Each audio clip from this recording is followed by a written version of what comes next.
datayo amin. Datayo amin. Datayo amin. Datayo amin. Datayo ayaken. Diyos Apo. One more time. Change partner. Ket naragsak. Dance. Sakit na ragsak.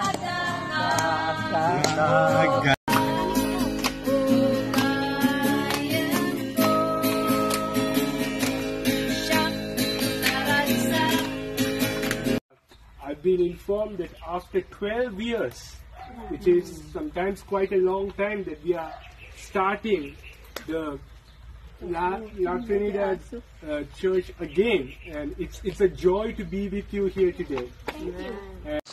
Mapuulan tayo. Makibagbagana the eternal death ang nanayon ni ipapatay. Ngam, kahit mo nga ibaga, ititunggal may sakada tayo. Uray, anya ti mapaspasamak, itipanagyan tayo. Saan tayo nga sumagsagdang? Amen. Ayan tayo sumagsagdang. Ati pamati tayo. Kat, isa ti kinaanos na ibo nga ti pamati de tarigagay na agserbi ang Apo. So nga dajay. Kuna ni Apo Jesus. Siyak ti puon ti ubas. Da kayo dagiti sanga. Da tayo ti sanga. Amen. Amen. Diba ko na? Sanga. Ngam, kuna na. Agtali na, siyak ti puon ti ubas. Da kayo dagiti sanga.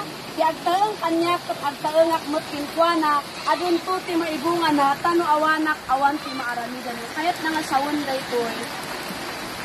Ibalbalakad ni Apo Jesus. Nga masapol. Nga agtalinaod tayo. At maikonekta tayo nga kankanayon kini Apo Jesus. Ada ti koneksyon tayo. Mano ti ada relasyon na kani Jesus. Ito ka na ti Amen. Amen. Amen. Kaya relasyon tayo kani Apo Jesus. Kaya koneksyon tayo. Kata tayo dagiti sanga.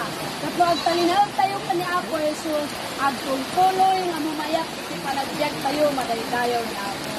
Amen. So nga diyaman tayo. Kita ni dito itudo. No saan nga dapo ijay, ayat iti Apo kada tayo. Baka tunggal may sakot nagparayon nga nagawid. Nga, timarayon nga apan nagawid. Ngam, dapo ijay ayat nga mariklik na tayo, manipod ni Apo. Isuti, mangitod kada tayo iti ragsak, madaydayaw, tinagan ti Diyos, nga. Isu nga, kuna naman, anyangay ti mapasamak kada dito saan nga agtaon